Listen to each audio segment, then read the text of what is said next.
especializada de más de 20 años vinculada con online marketing, trabajando para la industria automotriz y otros sectores. Es además una fuente permanente de consulta para nuestro gremio y junto con GoVirtual, AMDA está elaborando proyectos muy ambiciosos. Por su parte, Arturo Orozco Leiva es profesor investigador del área de Dirección de Operaciones y director adjunto de la Unidad de Innovación y Aprendizaje del IPADE. La investigación de Arturo está enfocada en temas relacionados con industria automotriz 4.0, la cadena de suministros, y además de todo esto, Arturo tiene experiencia como consultor en distintas industrias y empresas de base tecnológica. El doctor Orozco tiene un doctorado de investigación de operaciones por la Universidad Politécnica de Cataluña. Y sin más preámbulo y reiterándoles nuestro agradecimiento por su participación, lanzo la pregunta inicial para dar pauta a esta conversación con los expertos. Arturo, Juan, ¿hace sentido hablar de transformación digital en el retail automotor? Hola Guillermo, hola Juan, y gusto saludar a todo el auditorio aquí presente. Sí hace, pues yo creo que hace todo el sentido del mundo. Hemos preparado una presentación, Guillermo, si quieres voy a compartir para que también nos sirva un poquito de guía aquí en el intercambio que hagamos entre Juan, tú y bueno, pues todo el auditorio, ¿no? Denme un segundito, voy rápido para compartir. Ahí deben de estar viendo. Y déjenme lanzar aquí la presentación. En lo que Arturo proyecta, quisiera agradecer, estimado Guillermo, esta invitación y a los afiliados de AMDA. Es un placer estar este día con ustedes. Listo, bueno, pues a ver, para responder tu pregunta desde mi perspectiva, Guillermo, ¿no? A ver, yo creo que esto de vanguardia, como tú lo has denominado, ¿no? A este panel, pues tiene mucho que ver con pues cosas nuevas que podemos hacer, incorporar, y por supuesto un gran tema que ahora cruza no solamente en esta industria sino en todas, es el tema de transformación digital, ¿no? Entonces, déjenme hablar y para intentar responder esta primera pregunta de algo que nosotros desde la academia, de un concepto clásico ya, pero pues creo que nos sirve para poder entrar en discusión, que es algo que nosotros llamamos la trampa del activo. ¿Qué es esto de la trampa del activo?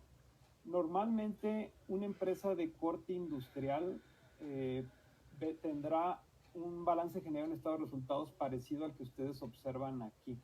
Es decir, hay una gran cantidad de activos fijos, y claro, por supuesto, a menos que tengas mucho billete, pues podrás hacerte de ellos, ¿no? Pero la realidad es que la gran mayoría, sobre todo cuando se trata de activos costosos, buscarán financiar estos activos fijos, ¿no? Y por supuesto, esto sumando más depreciación, suele tener un impacto importante en el estado de resultados de estas empresas pesadas en activos, ¿no? Lo cual, por supuesto, da márgenes pues bastante bajos, ¿no?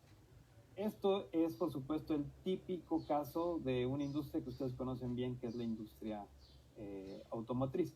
Ahora, ¿por qué le llamamos la trampa del activo? Y la sencilla razón de esto es que cuando te presentas ante una situación financiera parecida a esta, lo típico, lo que esperas que suceda es que el foco de la dirección digamos esto, valga la redundancia, totalmente enfocada, ¿no?, en cómo maximizo la utilización de estos activos, ¿sí? Y esto trae como consecuencia que todas las opciones que aparezcan allá afuera sean como difíciles de aceptar, sean difíciles de escucharlas, abrirte. Por eso decimos que también esto de la trampa del activo es una especie de trampa cultural, de trampa organizacional. Y yo quería hacer esta primera reflexión porque el tema de transformación digital en las organizaciones a veces no es vista de forma prioritaria precisamente por esta trampa que el activo puede provocar, ¿sí? Ahora, todos sabemos definitivamente en este mundo, y la pandemia nos ha enseñado que la transformación digital pues es muy importante. Y déjenme plantear algunas reglas. ¿Por qué creo que es importante? Primero, porque todo producto o servicio susceptible de ser digitalizado, y esto ya lo podemos decir como regla número uno, va a ser digitalizado tarde o temprano. Ahora bien, y eso es la parte de la segunda regla y una discusión que también hemos tenido con Juan, ¿no?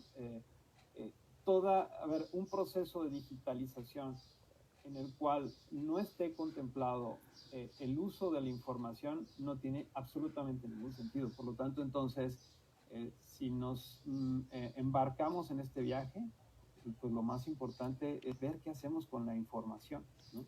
Y claro, porque si no comprendemos estas dos cosas, ¿no? Y si no entramos, lo más probable es que algún disruptor, posiblemente de fuera, venga e imponga nuevas reglas al sector, ¿no? Y en ese sentido, cuando hablamos de empresas digitales, y con esto intentaré conectar un poco ya con lo que comente Juan, ¿no? Normalmente esto tiene que ver también con el desarrollo de capacidades analíticas, ya sea, por supuesto, desde el punto de vista de producción, desde el punto de vista de marketing, financiero, etcétera. Normalmente, ¿qué es lo que va a pasar? Que la gran mayoría de las empresas suelen, aquí tenemos como 4 grandes fases, por así decirlo, en el desarrollo de la digitalización de una empresa.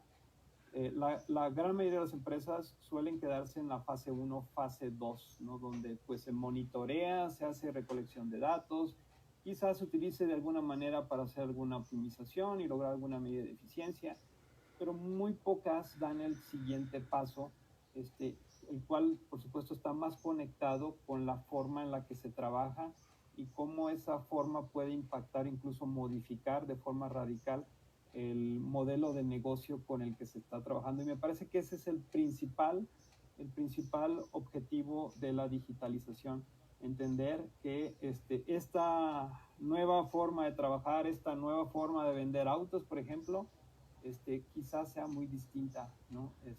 Y provoque ciertos cuestionamientos y ciertas preguntas, ¿no?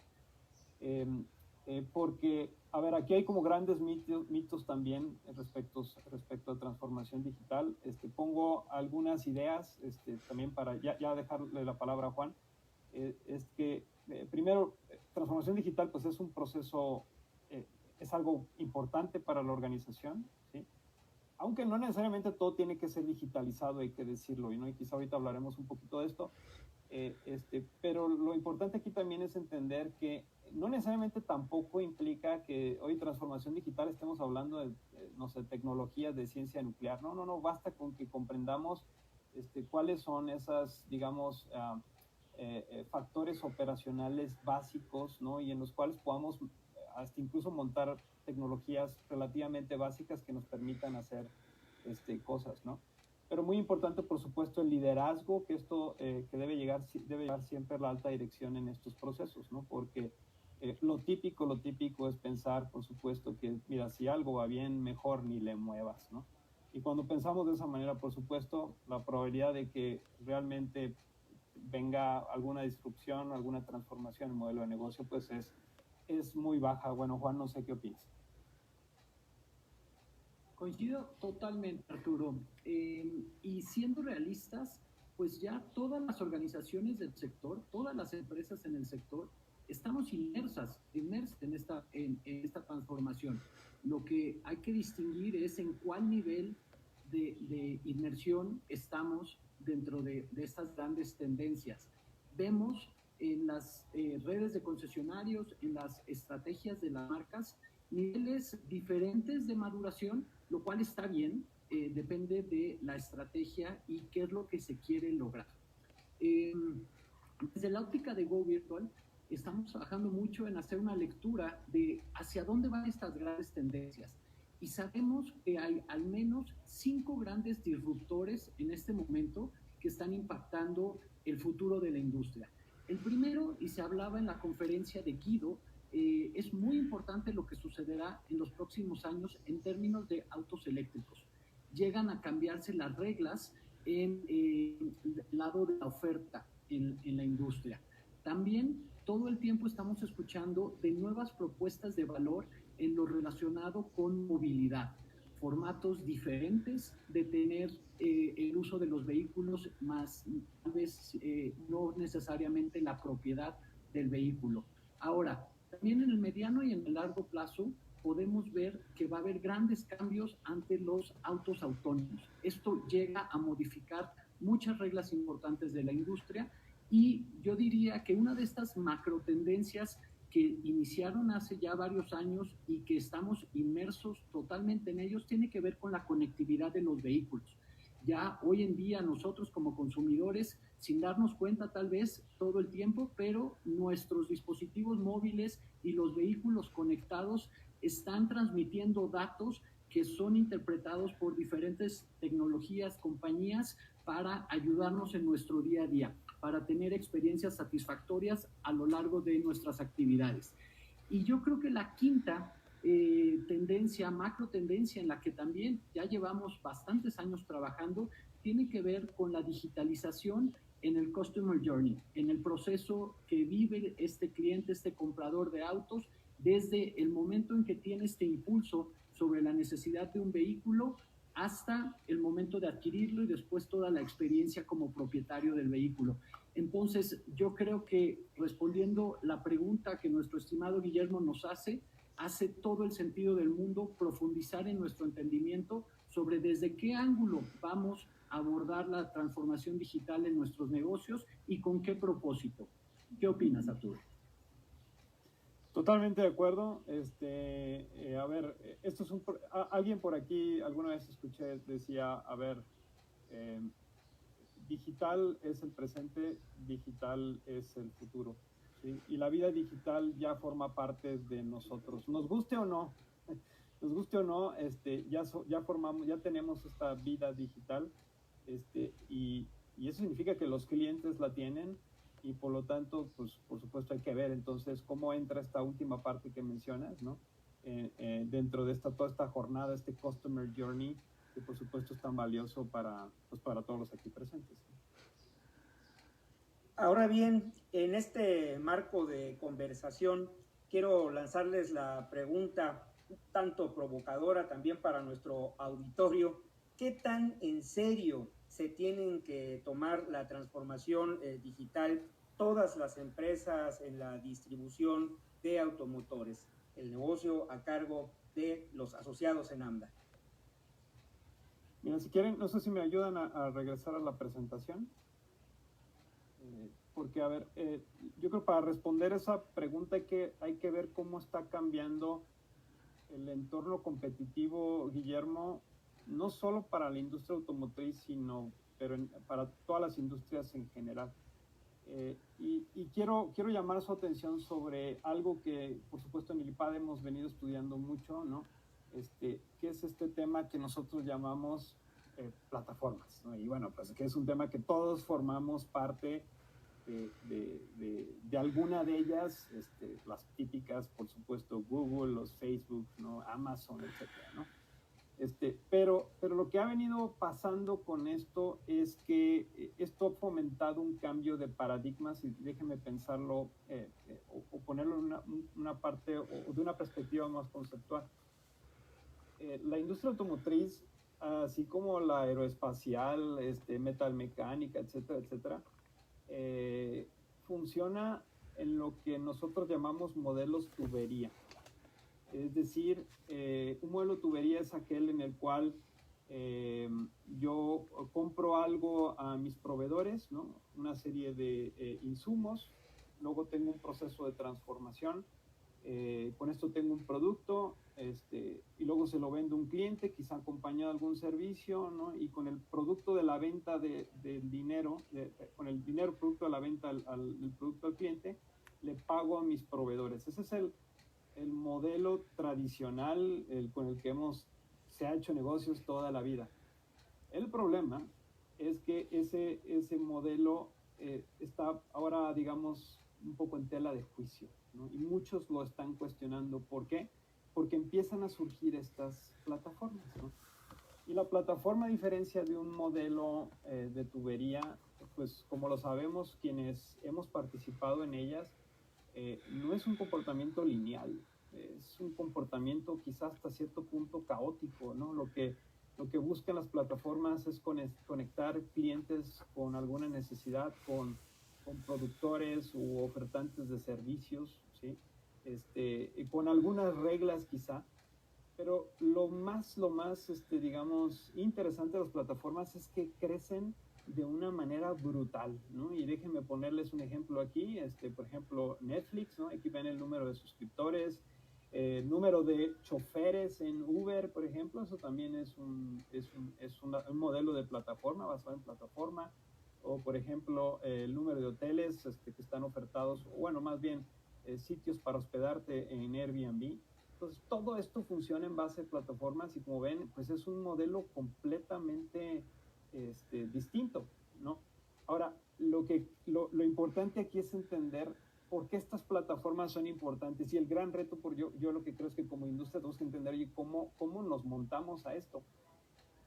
Todas estas plataformas crean, y por eso decía muy importante, meternos al mundo digital significa recolectar datos y por supuesto hacer uso de esta información. Pero la característica de estas plataformas es que crean círculos, déjenme decirlo, virtuosos de información, en el cual esta plataforma tiene usuarios, ¿no? Va escalando, va atrayendo usuarios. Estos usuarios generan datos. Yo con los datos lo que hago es analizarlos, procesarlos y lo que hago es mejorar esos servicios que se proponen, ¿sí? Y luego con esos servicios, al ser mejorados, por supuesto, atraen a más usuarios. Y luego el generar más usuarios genera más datos, ¿no? Y esos datos me sirven para otra vez generar más servicios y esto parece ser que es el fin de nunca acabar. En pocas palabras, lo que quiero llamar su atención es que estamos viviendo en un entorno donde el mundo se está moviendo una economía basada en hubs. Grandes plataformas, grandes nodos, grandes centros que atraen usuarios e información y que por supuesto esto pone un gran reto, ¿no? ¿Cómo compiten las industrias tradicionales ante la emergencia de estas grandes plataformas o economías de hubs? Juan. Coincido totalmente. Permítanme tratar de explicarlo desde una perspectiva bastante sencilla. En el pasado, los fabricantes y los concesionarios tenían reglas de negocio bastante claras. Venimos de trabajar en una industria que por muchas décadas estuvo muy estructurada, ¿no? El fabricante con un rol muy claro de proveeduría, muy claro de construcción de marca, muy claro de generar este awareness, interés en los compradores. El concesionario con un rol muy de satisfacer localmente una demanda, con mejores prácticas y con una lógica de conocimiento del cliente y volcado en estrategias de mediano y largo plazo leal. Ahora bien, ¿qué ha pasado? Hoy en día hay nuevos jugadores en la industria que son muy potentes, que llegaron en algunos casos rebasando por la derecha con modelos disruptivos en donde hay gigantes de la tecnología. Arturo lo mencionaba, está Apple, está Google, compañías de ese tamaño trayendo innovación, generando amenazas a este régimen anterior que también conocíamos. Y ahora yo lo que veo es que el ambiente competitivo pues se amplían muchos grados en donde tanto fabricantes como concesionarios tienen nuevos competidores que llegan desde ángulos que tal vez era un punto ciego en el modelo anterior de distribución de autos o de fabricación de vehículos. Entonces, están emergiendo nuevos modelos distintos de comercialización de vehículos en donde lo más importante desde mi punto de vista es entender cómo desde una oferta de valor inteligente y robusta que atiende las necesidades del cliente, voy a mantener ya sea un segmento o un nicho grande para seguir atendiendo y satisfaciendo a estos clientes. Y volviéndonos un poco más a la pregunta original sobre qué hacer en este nuevo entorno competitivo, yo lo que recomendaría es tener las alertas muy, muy bien prendidas y entender, conectando con los retos de transformación digital, cuál es el lugar que mi organización quiere jugar en este nuevo acomodo de factores. ¿Cuál es mi ambición, ya sea como un grupo de automoción, un grupo de distribuidores de vehículos o desde las estrategias de marca, en dónde voy a construir el futuro de mi compañía, entendiendo que este entorno es muy, muy cambiante? ¿Contestamos tu pregunta, Guillermo? Muy bien contestada, con mucha amplitud en los conceptos.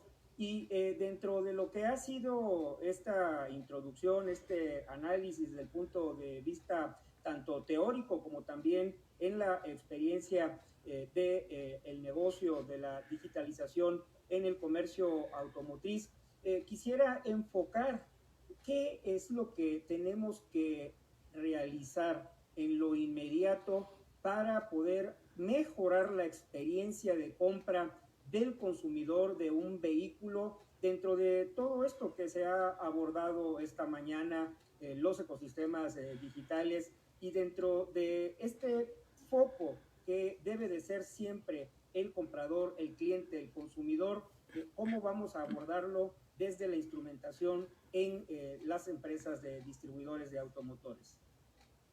Adelante, Arturo. Sí, gracias. Mira, a ver, voy a regresar a la presentación, porque esta es una gran pregunta, por supuesto, ¿no? Pero vamos a intentar responderla de esta manera, ¿no? Juan, hace unos momentos tocaba el punto de, oye, lo que tenemos que mirarnos también es el Customer Journey, ¿no? Y cómo es que entra el modelo digital de alguna manera en esto, ¿no? Déjenme mostrarles esta gráfica, me parece súper interesante. Esto lo hizo lo hicieron unos chicos del MBA aquí del IPADE, para un proyecto que trabajamos con una marca, ¿no? En lo cual, básicamente lo que les pedí es, a ver, chicos, ¿qué podemos hacer para mejorar la experiencia de compras, ¿no? Y a ver, lo que ellos proponen son cosas muy sencillas. Mapeemos en qué consiste comprar un auto, ¿no? Y lo que hicieron ellos fue levantar un cuestionario. Por supuesto, esto es con fines de sondeo simplemente, no quiero decir que sea algo completamente determinante, no las cifras que ven aquí, pero yo creo que sí nos dan una cierta idea sobre lo que ocurre en este Customer Journey del cual pues hemos hablado, ¿no? Por ejemplo, a ver, no sé si se alcanza a ver, pero les platico un poquito lo que ven hacia el lado derecho, ¿no? Le preguntaron a las personas, esta fue una encuesta dirigida a personas más o menos entre sus 25 y 40 años, que estaban buscando comprar un auto. Oye, ¿cuáles son las actividades que estás dispuesta a hacer en línea, ¿no? Y como ven, la gran mayoría habla sobre research. O sea, aquí hay un tema de hacer la investigación. Ellos prefieren hacerla en línea. Por supuesto, te ahorra el esfuerzo, ¿no? Los tiempos para ir a visitar pues, distintos puntos de venta, ¿no? Razones por las cuales, es la segunda, quisieran visitar un dealer. Pues por supuesto la gran mayoría coincide, ¿no? Pues oye, explícame con más detalle cuáles son las características, quiero olerlas, quiero sentirlas, ¿no? Quiero sentir el auto, quiero probarlo, ¿no? Por supuesto, esto es para lo que quieren ir al dealer, ¿no? Y esto, por supuesto, es algo que podemos intuir, ¿no? Y luego pues les preguntamos, oye, ¿y cuál es el inconveniente del proceso de compra que normalmente encuentras? Y pues la gran mayoría, y seguramente también muchos lo saben, es el paperwork, ¿no? La burocracia de los papeles, ¿no? Ir y venir, y etc. Y esto, por supuesto, es un gran punto de dolor. Por supuesto, hay que entender que en todo este análisis que estos chicos hicieron, lo que entendieron también es que la gente no quiere, la gran mayoría, estamos hablando de un poco más del 60%, no busca que todo el proceso sea completamente digital. Pero sí podemos encontrar de alguna manera que identificando este Customer Journey, digamos, desgranándolo, desmenuzándolo, pues podemos encontrar esos puntos de dolor y áreas de actuación, posibles áreas de actuación. ¿Y por qué lo digo esto? Porque si nosotros, los concesionarios, no lo hacen, ¿sí?, habrá alguien más que sí.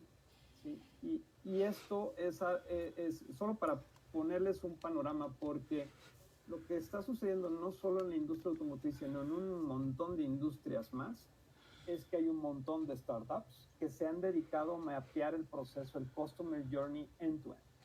Y entonces, y decir, oye, a ver, aquí, ¿qué se puede hacer? Me concentro en este segmento, en esta parte del proceso. Yo le llamo hipersegmentación. Y solamente me enfoco en mejorar, en resolver el pain point del cliente. Oye, tiene problemas de financiamiento, es un dolor de cabeza el paperwork, etcétera. Bueno, pues entonces montémonos una startup que busca resolver el problema.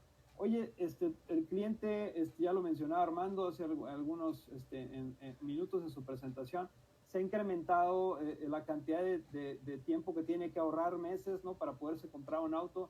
Oye, pues pensemos en una solución de car sharing donde no tenga que comprar un auto, ¿no? Entonces, esto por poner ejemplos, pero nos encontramos en este mundo, ¿no?, donde la industria tradicional se enfrenta a este tipo de nuevas, déjenme decirlo, disrupciones, nuevas propuestas de negocio que buscan resolver esos puntos de dolor que normalmente la industria tradicional no logra resolverlos, ¿sí? Y por supuesto, si esto lo cruzamos en un mundo donde la transformación digital es importante, lo más probable es que estas startups terminen utilizando herramientas digitales para resolver esos puntos de dolor. Juan, no sé si estés de acuerdo. Sí, totalmente. Y bueno, desde la forma en que normalmente nosotros trabajamos con los concesionarios para mejorar, optimizar su canal de ventas digitales asistidas, normalmente seguimos el siguiente orden.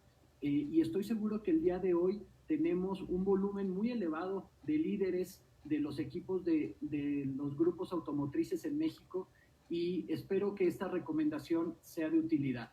El primer paso, nosotros consideramos que debe de ser fortalecer las propiedades digitales. Es decir, hablaba Arturo hace unos minutos donde el cliente, este potencial cliente, está en línea buscando respuestas a las preguntas que tiene sobre su vehículo. Nuestras propiedades digitales, ya sea como marca o como concesionario, deben de tener el contenido para responder esas preguntas. Y tienen que ser, ya sea sitios web, en las redes sociales, tenemos que tener la agilidad en los mensajes para poder contestar todas esas preguntas. Una vez que ya se tienen propiedades digitales robustas, lo más importante es prender el magneto de atracción digital. Es decir, aparecer a los ojos de las personas que están haciendo búsquedas, de las personas que están interesados en este tema, para que lleguen a tus propiedades digitales y a través de tu contenido logres dar esos primeros bocados de información que muy probablemente alimentarán el apetito de contactarte. Y una vez que esto sucede, todo tiene que ver en tener procesos ágiles de seguimiento, donde conectamos primero una instancia de atención en lo remoto y después un proceso ya de exhibición del vehículo, un proceso mucho más presencial, haciendo referencia a esta experiencia con el vehículo que mencionaba Arturo. Todo esto en un marco de datos, tener inteligencia de la información para poder optimizar tu modelo y trabajar con tus equipos de tal forma que sabes cuáles son tus indicadores de desempeño que tienes que perseguir para llegar a niveles de excelencia. Y esto es repetición, repetición, optimización, y a lo largo de varios años vas a notar que tus índices de conversión final como concesionario, como marca automotriz, van a ir creciendo. Eso es lo que quiere el cliente desde nuestra humilde perspectiva. Se dice muy fácil, Arturo, Juan, pero se requiere, como lo acabas de enunciar, mi estimado Juan, consistencia, constancia. No podemos desanimarnos ante la primera prueba, el primer intento y que al final del mes no estemos obteniendo los resultados anhelados. Y hago esta introducción para, cerrando esta conversación con expertos, dejarles una pregunta muy de bote pronto. En una escala del 1 al 10, en su opinión, ¿en qué punto nos encontramos de una perspectiva de lo óptimo que ya debería estar el desarrollo del mercado digital de automotores en México? Ya tenemos muchos años conversando entre nosotros cada que nos encontramos en decir, vamos atrasados, ya deberíamos de estar haciendo esto. La pandemia COVID-19 nos dio la oportunidad, en mi opinión, de dar un salto cuántico en la ejecución de todas estas prácticas, pero no podemos dormirnos en nuestros laureles. El mercado, la competencia va mucho más adelante. Lo estamos viviendo en el mercado secundario, que será nuestra siguiente conversación. ¿Y qué opinan? ¿Dónde estamos? Y como cierre, los dos puntos básicos que deben de ser los siguientes pasos en cada empresa distribuidora de automotores. Adelante, Arturo, por favor. Ok, bueno, déjame responder esa pregunta desde mi perspectiva de observador de la industria, por un lado, y también de cliente. Mira, a ver, yo creo que ha habido avances. O sea, en general, te encuentras con componentes vanguardistas en algunas marcas, ¿sí? Pero si por supuesto si yo comparo esto contra lo que pasa en otras industrias, pues ahora sí lo que observo es que todavía nos falta mucho camino por resolver, y esto lo hemos discutido muchas veces, solo por poner ejemplos, ¿no? Ni siquiera tenemos en México un agregador de precios aquí, ¿no? O al menos yo no lo conozco, ¿no? Y que me permita comparar fácilmente modelos de autos, etcétera. Y claro, el research que haces puede ser, puede ser para algunas, en el caso de algunas marcas, algo muy sencillo, una página muy bien organizada, y para otros es algo que es difícil de entender en qué te estás metiendo, ¿no? Entonces, ya solo para empezar esto, ¿no? Y claro, lo que siempre he dicho, ¿no? También lo digo desde el punto de vista de observador, ¿no? Cierto que los concesionarios, pues muchas veces están limitados de alguna manera también por ciertas políticas de algunas marcas, ¿no? Eso yo creo que tiene que cambiar. O sea, me parece que se tendría que buscar alguna especie de modelo ganar-ganar, donde ambas figuras cooperen, ¿no? De la manera como se ha hecho en otras industrias, ¿no? Y que pues de alguna manera se desarrollen juntos las iniciativas, que no se trabajen. A ver, la industria automotriz creo que por año ha sido pues al menos para mí un referente tanto de modelos de management como de modelos de gestión, de control, etcétera, ¿no? Entonces, incluso de innovación. Por lo tanto, pues el contexto que se presenta aquí es la gran oportunidad, pero definitivamente esto, y ante la emergencia lo que veíamos, estas grandes startups, hipersegmentación, plataformas, parece que la única forma, por supuesto, de sobrevivir, de salir adelante, es cooperación. Me parece que eso es clave en los años por venir. Pues yo también coincido con la opinión de Arturo. Veo que ha habido un desarrollo importante desde los diferentes jugadores de la industria. Sin embargo, yo digo que estamos todavía a la mitad del camino. Y hablando puntualmente de lo relacionado con la transaccionalidad a través de las plataformas, sabemos que el producto especializado que comercializamos en esta industria tiene unos niveles muy elevados de complejidad. Entonces, la gran tendencia que los mercados más avanzados ya tienen andando tiene que ver con este comercio conversacional, que le pone al cliente la opción de, pues, ¿cómo quieres comprar? ¿Quieres una experiencia de compra absolutamente remota por canales digitales o quieres una experiencia de compra híbrida? Y poner en las manos del cliente esa alternativa a mí me parece algo muy maduro y muy importante. habrá quienes decidan irse por este camino totalmente en lo virtual, y habrá muchos clientes que decidan una atención mucho más personalizada y tradicional. Las estadísticas dicen que aproximadamente el 40% de las personas que están en un proceso de compra de un vehículo, si tuvieran la alternativa de hacer una compra 100% digital, optarían por ella. Eso es la hipótesis. Habrá que ver si esto es cierto.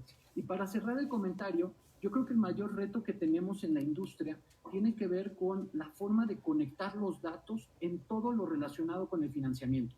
Que exista este marketplace de ofertas de financiamiento con una facilidad de acceso y de interacción en las solicitudes, y este pain point que manifestaba Arturo relacionado al papeleo. Si se resuelve ese pedazo del proceso de manera que haya muy poquita fricción, mi perspectiva es que los clientes lo van a adoptar, porque es muy conveniente y ahorra tiempo. Pero sin prolongarnos mucho más, estimado Guillermo, quiero agradecer muchísimo este espacio y el habernos invitado al Foro Automotor AMDA 2021, y estamos a tus órdenes. Muchas gracias, Juan, y muchas gracias, Arturo, por su brillante participación y compartirnos su conocimiento, sus experiencias. Es un tema que da para mucho más tiempo de conversación, pero en esta ocasión con esto es suficiente, y de nueva cuenta nuestro reconocimiento por ser parte fundamental en el Foro Automotor AMDA 2021.